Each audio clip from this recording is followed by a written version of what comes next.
ভালো ঘুম, exercise, Sunlight, fasting করা, খাওয়ার আগে সালাদ খাওয়া, খাবারটা ভালো করে চিবিয়ে চিবিয়ে চিবিয়ে খেয়ে নবীর সুন্নাত তরিকায় যে 40 বার চিবিয়ে খাওয়া।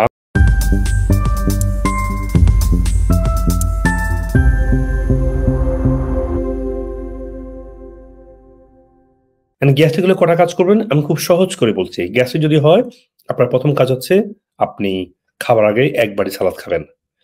তারপরে সেকেন্ড কাজ হচ্ছে সালাদের মধ্যে অ্যাপল সাইডার ভিনেগার দিয়ে খাবেন, অথবা খাবারের সাথে যদি সবজি খান শুধু খাবারের আগে সবজির সাথে অ্যাপল সাইডার ভিনেগার দিয়ে সবজিটা খাবেন।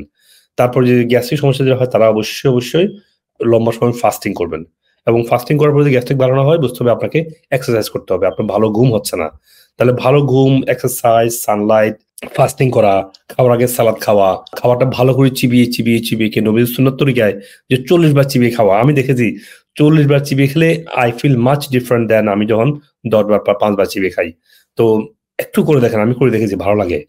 তো এইভাবে আপনার গ্যাস্ট্রিক ভালো হবে। তারপরে যদি গ্যাস্ট্রিক ভালো না হয় অবশ্যই আমাদের ডাইজেস্ট সাপ্লিমেন্টটা নেবেন, এবং মনে রাখবেন যে খাবারের সাথে পানি খাবেন না। অনেকে খাবার নিয়ে পানি নিয়ে বসে, এটা আপনারা কখনো করবেন না। গ্যাস্ট্রিক সমস্যার জন্য আপনাকে অবশ্যই খাবার খেতে হবে পানি ছাড়া, এবং পানি খাবেন সারাদিন ধরে, শুধু খাবার সময়টা খাবেন না। ইউল সি অ্যামেজিংলি আপনার গ্যাস্ট্রিক থেকে বেরিয়ে আসছেন। কারণ যখনই আপনি পানি খাচ্ছেন আপনার ডাইজেস্টিভ জুসগুলা ডাইলুট হয়ে যাবে। যখন হয়ে যাবে তখন আপনার ডাইজেশন ঠিক মতো হবে না। সো আপনি এটা খুবই সাবধানে দেখবেন যে আপনার গ্যাসের সমস্যা হচ্ছে নাকি আপনি কিছু খাবার সাথে পানি খেয়ে ফেলছেন কিনা। আমাকে সব জায়গায় ডক্টর সাহেব এটা আপনার পানি, এটা আপনার পানি। এটা আমার পানি না, আমি তো খাবারের পানি খাবো না, আমি তো সারাদিন পানি খেয়েছি। আপনার পানি দরকার, কারণ আপনি সারাদিন পানি খান নাই। তো এই জন্য বলছি যে খাবার সাথে পানি খাবে না, তখন দেখবেন খাবারটা ভালো হজম হবে, গ্যাসও থাকবে না। যদি গ্যাসের সমস্যা হয়, মনে করেন আপনার কোনো কনস্টিপেশন আছে, কোলনটা ভালো ফ্লো হচ্ছে না, এবং আপনার যদি কোলন ভালো ফ্লো না হয় কফি নিমা করবেন।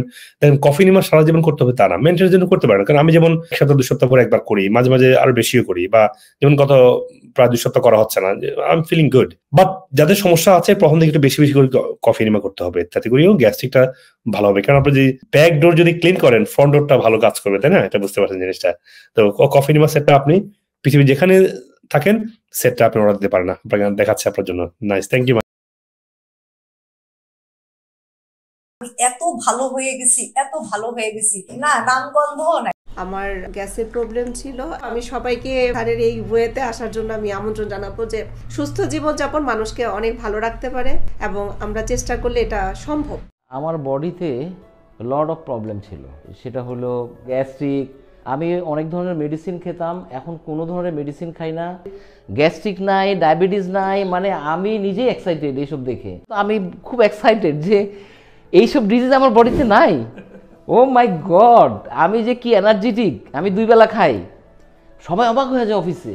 আমি ছাত্র জীবন থেকে গ্যাস্ট্রিক প্রবলেম, এবং ছাত্র জীবন থেকে আমি অ্যান্টাসিড প্লাস সিরাপ দিয়ে শুরু করেছি।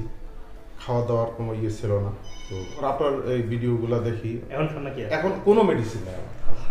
আমি প্রায় 5-7 বছরের মতো কিন্তু আমি প্রাজল খাইছি স্যার। এখন আলহামদুলিল্লাহ আমি আজ 2-3 বছর হয় আমি কিন্তু আর কোনো ধরনের গ্যাস্ট্রিকের ওষুধ, ওই যে তখন আমি ছেড়ে দিয়েছিলাম, এরপর থেকে আর আমি গ্যাস্ট্রিকের ওষুধ আমি নেই স্যার, আলহামদুলিল্লাহ।